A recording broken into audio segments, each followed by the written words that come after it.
Hey, fellow mathers! Before we get into this episode, we want to share with you how you can get access to free content professional learning that will keep your students engaged and doing the math that matters. Get ready to go to this link, mathisfigureoutable.com/challenge. That's right. Registration is open for the free Math is Figureoutable Challenge that's starting May 15th and runs to the 17th at 7 p.m. Central. We're going to have 3 nights jam-packed with learning and routines that you can take straight to your classroom. In these challenges, we have a great time. We do some math, talk about classroom experiences, give away super cool bonuses and prizes. You won't just walk away with routines that are naturally engaging and encourage your students to think mathematically. You'll also have a chance to win over $6,000 worth in prizes, including a few virtual PD sessions for your school. I'll be joined by my wonderful co-host Kim and special guest Jenna Labe. You can register at mathisfigureoutable.com/challenge for a fantastic learning experience. That's mathisfigureoutable.com/challenge. Now on to the show. Hey, fellow mathers! Welcome to the podcast where math is figure-outable. I'm Pam, a former mimicker turned mather. And I'm Kim Montague, a reasoner who now knows how to share her thinking with others. At Math is Figureoutable, we are on a mission to improve math teaching. We know that algorithms are amazing historic achievements, but y'all, they are not good teaching tools because mimicking step-by-step procedures can actually trap students into using less sophisticated reasoning than the problems are intended to develop. In this podcast, we help you teach mathing, building relationships with your students, and grappling with mathematical relationships. We invite you to join us to make math more figure-outable. Hey, Kim. Hi, Pam. Hey there. Hi. You're going to love this. Do you remember last week how I mentioned people leaving us a review? I actually was scrolling back and I found this one. The title is, I Don't Write Reviews. Okay. It says, it's been a little while, but it says, I've been listening since the beginning. I teach 4th grade and I've believed for a long time that, as you say, math is figure-outable. But teaching it to a wide range of learners is very difficult, especially when they enter my class disinterested, lacking confidence, and believing that math is anything but figure-outable. I bet some people can relate to that. Yeah. I believe that learning for teachers as well as students takes experiences over time, so I keep working at it. I love that. Nice. I haven't written a review up to this point because I don't review anything, but the numbers, 550,000 downloads and only 146 reviews moved me to action. Thank you for doing your part to help teachers give students a more authentic math experience. By the way, I was born on 7/28/56. I was meant to love math. That's amazing. Super That's fun. awesome. Thank you so much for writing a review, even if you don't normally. And now it's been a while because now we're almost at 900,000 downloads. Woo! It's super, super fun. Hey, we're going to have to do something super cool when we hit 1 million. Oh, yeah. Which might be any day now. I know. That's everybody's exciting. going to share, give us a review. Y'all, maybe you know, maybe you don't know, but when you rate and review the podcast, then the algorithms show it to more people. More people can find it, and we can spread the word faster. So we really appreciate you helping us spread the word. Thanks. Yeah. Okay, so today we're going to talk all about routines. Dun, dun, dun. And if you know me, you know I love a good structure and routine. You do. You can ask my family. They love that about me. Yep. So let's get right at it. What should we know about routines in a math class? Well, so there's a couple different kind of routines, but let's just start with maybe one of the brilliant things about a routine is that it can become routine. Mm-hmm. I know that sounds silly, but there can be this structure that everybody can be kind of comfortable with, that they can go, I know what I'm doing here. I know my role. I know what's expected. I know how to interact. Like, I'm not guessing. I'm not confused. I'm not uneasy. I'm not like looking around trying to figure out where the next missile is going to come from. Like, because I get what's going on here because it's become routine. When I was doing a gig a few years ago in New York City, I believe it was Nick. Hey, Nick, shout out to Nick, who talked a little bit about routines. And he talked about how, so I was in New York City, right? And we met in some crazy places. It was kind of fun. So we're in this like high rise building, and a bunch of teachers were talking about routines, and he said, consider improv. So, the comedy thing, improv, where actors get together and then they improvise on each other. And he said, do you realize that good improv is actually when the actors follow very specific guidelines, that's when it can get really funny and clever. If they stay within these very specific guidelines, it opens them up to be able to be really creative and spur of the moment and spontaneous, because they're able to trust what's happening around them. They know that when the actors are following sort of the guidelines, then they're able to riff off of them. I thought that was super interesting. Yeah. That it's that trust that we're all kind of within this space, that then they're able to be super creative. And boy, doesn't that just strike you as what we want to have in math class? Yeah. It's not that we're trying to pigeonhole people. It's not that we're trying to shove them into one, like thou shalt think this way.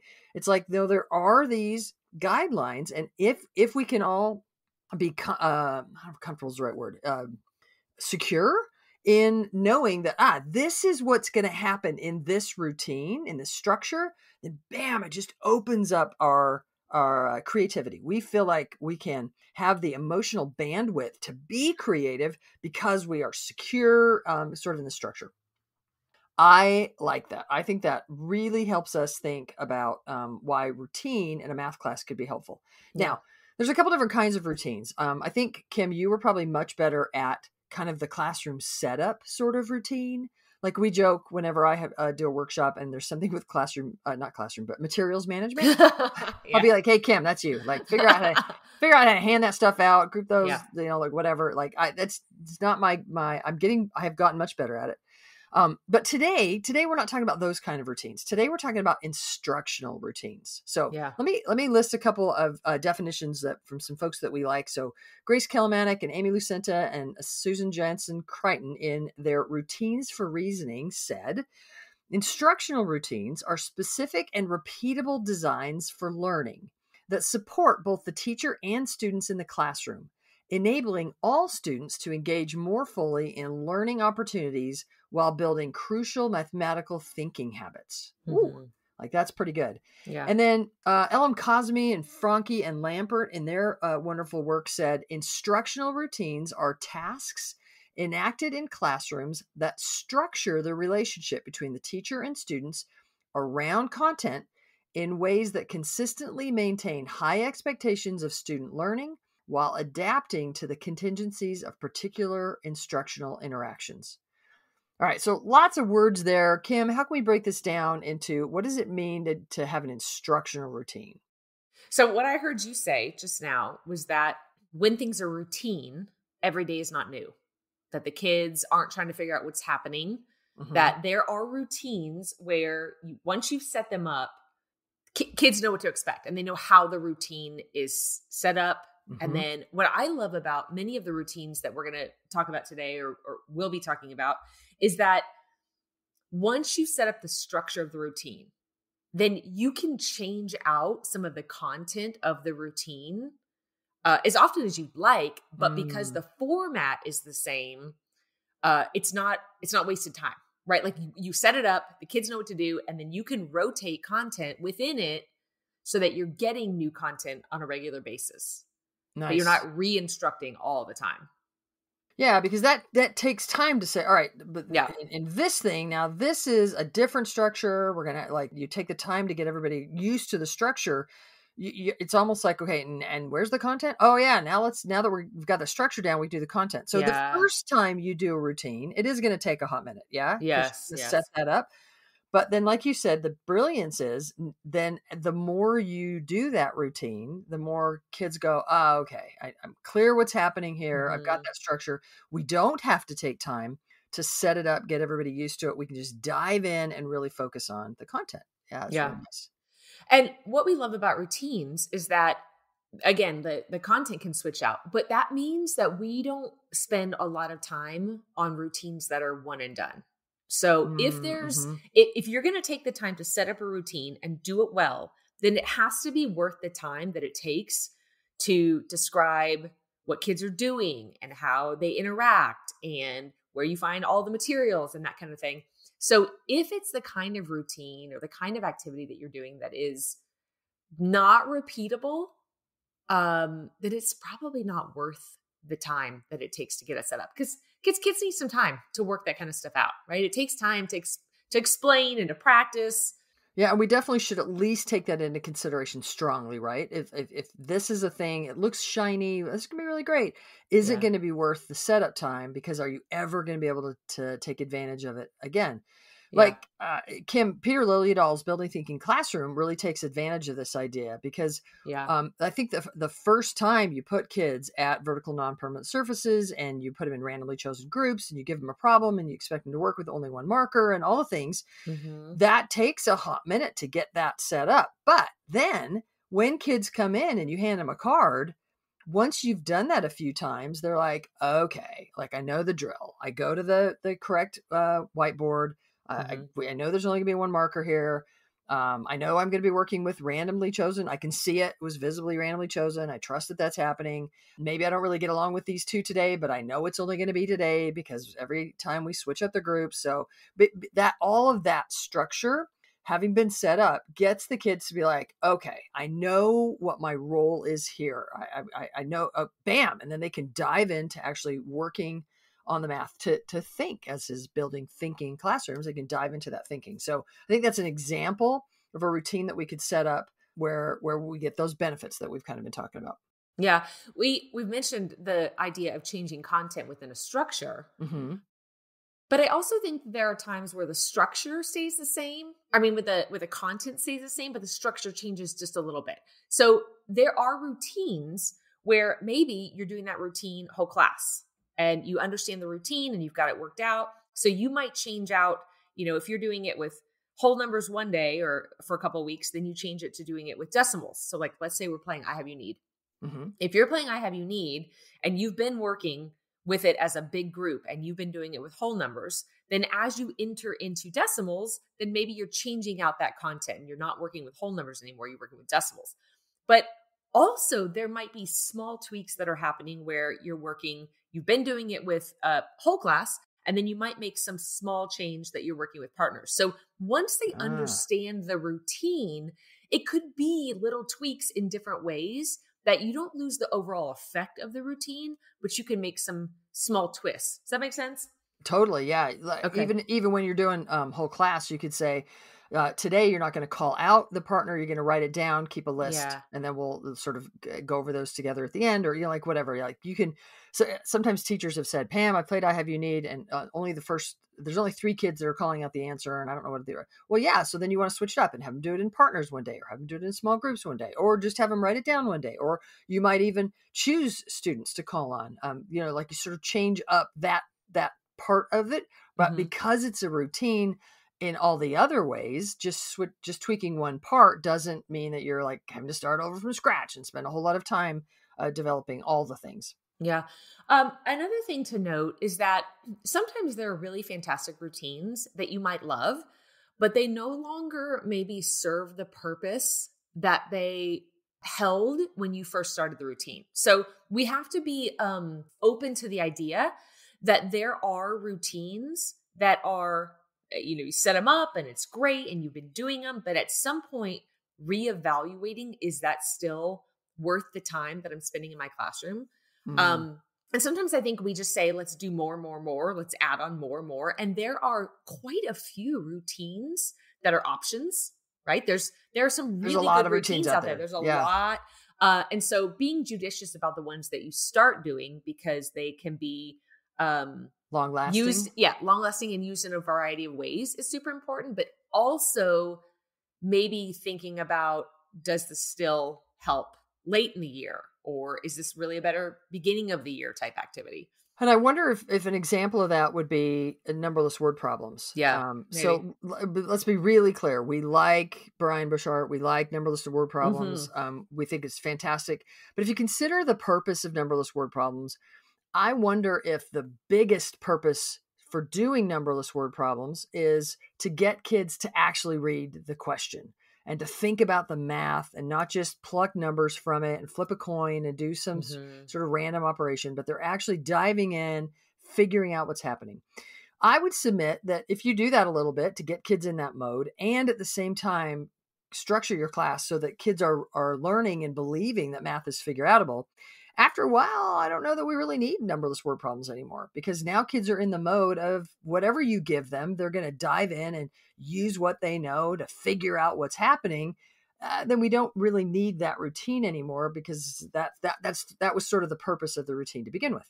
But you might hit a new topic, a new content or something, a new operation, and kids might be like, I'm not really sure. And they might start guessing again. At that point, bring it back. Like use your, in other words, don't just say, all right, every Monday we're going to do a numberless word problem for the entire year.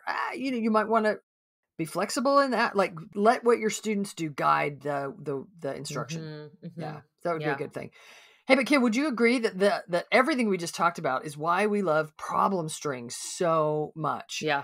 Because once we can make that instructional routine, then bam, we've got it set up, and all year long we can change out the content, and we can have conversations about different content. There are different structures of problem strings. That's that little tweak that you were talking about. Like within the instructional routine of problem strings, we can have different structures. So kids are still a little bit like, whoa, that wasn't quite a string that we've seen, that the way that we've done a string before. We have different models that we're using. I also like problem strings, as hugely love them, because we can have a K-12 conversation. Yeah. I think there are some instructional routines that aren't K-12, that they're better for younger students, they're better for older students. But problem strings, bam, we can have a conversation where kindergarten teachers are talking to calculus teachers about, hey, like, how did you choose the model? Or how do you know which students to call on? Or how many students are you calling on per problem? And when do you compare strategies versus when do you only highlight the strategy you're going for? And there's lots of great K-12 conversations that we can have across grade levels and across content that really make problem strings a strong choice for favorite instructional routine.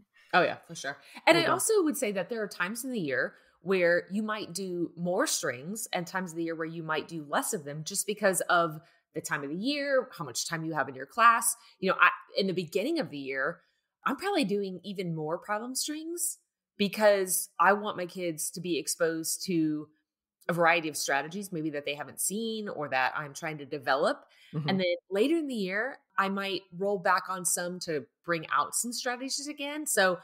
But I guess what I'm saying is that it depends on what's going on with my students and in my class and in my content. But again, once it's established, I can whip those back out, and it's not like a relearning process. I've never lost what my kids have learned and say, let's switch to a brand new routine. Right. And then waste the time, or at least use precious time to start a new routine when we could have just, kept them going. Hey, Kim, I'm kind of curious. Would you call games routines?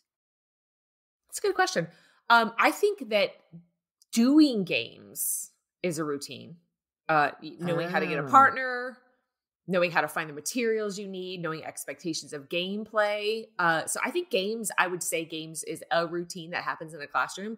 I don't know that I would call a particular game a routine. Okay. And on that side note, there are definitely games that are one and done. I would not spend time doing those, but there are some high quality games. Did you say I would not. I would not. Okay. One and done games are, not not worth it. The setup takes longer than the actual play and the math that's in it. But knowing how to play games appropriately in the class is a structure to set up. And then finding high quality games that you can change out that content, just like some of the strings we talked about, is super beneficial. We know gameplay is important. So similarly, when you brought up I Have You Need earlier, we can play I Have You Need with partners of 10, but we can play I Have You Need with decimals. And last week's episode, we did it with radian measure, with pi. Lots of different content that you can switch out. That helps make a routine worth starting. And you're saying same thing with a game. If you can have a game that you can come back to and kids are still learning, I would just suggest, we've probably talked about this in other episodes, but one thing to me that makes a game worth starting, because it's going to come back and back, is a game that includes strategy. Oh yeah. When kids are the opportunity to think about strategizing in the game, not just numerical strategies or math strategies, but strategy in the game, like to win the game. that makes a game worth bringing back because it helps kids all keep wanting to think and strategize about how to win. So that. Hey Kim, I'm kind of curious. What are your top 3? If I today, what are your top 3 instructional routines? I'm glad you said today because would it change? It's not always the same. Well, I think it changes. So, okay. So I think for sure problem strings are my favorite and I Have You Need are a close second. There's so much value in doing both of those that they can't not be in the top 2. Mm-hmm. I think a third though will rotate based on what I'm doing. And right now, I'll tell you what, right now I'm loving Would You Rather with my personal kids. Huh. And I know that's strange because we also play Mass Shot Chat, which is a fun routine. But Would You Rather gives kids the opportunity to consider 2 math things. Mm-hmm. And so they're kind of thinking simultaneously about 2 things. And yeah, I love it. I like Would You Rather because there's often not a correct answer. Mm-hmm. And it's not about which one's better. It's the discussion that happened, and in a big way, you get to kind of learn what they know about both of the things that you're comparing, justifying, arguing, justifying, all of that. Those are nice. What about you? What are yours? I know your first one. Problem strings, hands down, all the time. Yeah, definitely. I Have You Need is high up there. I also like As Close as It Gets. Mm-hmm. Though that one is shorter lasting for me. As Close as It Gets is brilliant for getting kids out of knee-jerk, I better do. Yeah. What's the rule I should be doing here? Steps. They start thinking all of that. As Close as It Gets, where you give kids a problem, and there are 4 answer choices, but the correct answer isn't there. They can only, their job is to choose the answer that's as close to the correct answer. Gives kids a reason to approximate, gives them a reason to use what they know to make sense, get a reasonable kind of answer. That can be a really great way of getting people out of, like I said, that knee-jerk, I must do, that sense that math is a bunch of mimicking procedures. Yeah. Listen, you said that it's short-lived, but I'm thinking right now, I could see that at the beginning of the year to disrupt the notion of what math is about. Uh-huh. But I can also see that being pulled right back out as you introduce a new topic, a new concept, a new operation, so that kids can make sense of multiplication or make sense of fractions. Yeah, I agree. Yes, and it's one reason that I like it. It's a good one. I would also say if you had to nail me down, I also like clothesline math. Hey, you get 3. Oh man. Okay. There's some really good ones out there. Those were tied in my head. So there you go. Okay. We are curious what your 3 favorite routines are. You should share those on social media. And while you're there, tell the world about Math is Figure Outable podcast. Yeah. Help us find new listeners so we can keep growing and spreading the word. Y'all, thank you for tuning in and teaching more and more real math. To find out more about the Math is Figureoutable movement, visit mathisfigureoutable.com and keep spreading the word that math is figureoutable.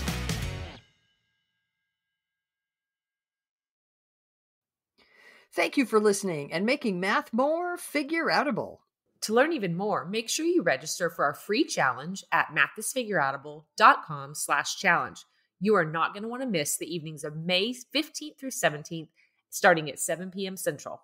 Math teaching, go register now. That's mathisfigureoutable.com/challenge. Join us to make math more and more figureoutable. And if you can't join live, register and we'll send you access to the recordings. We'll see you there.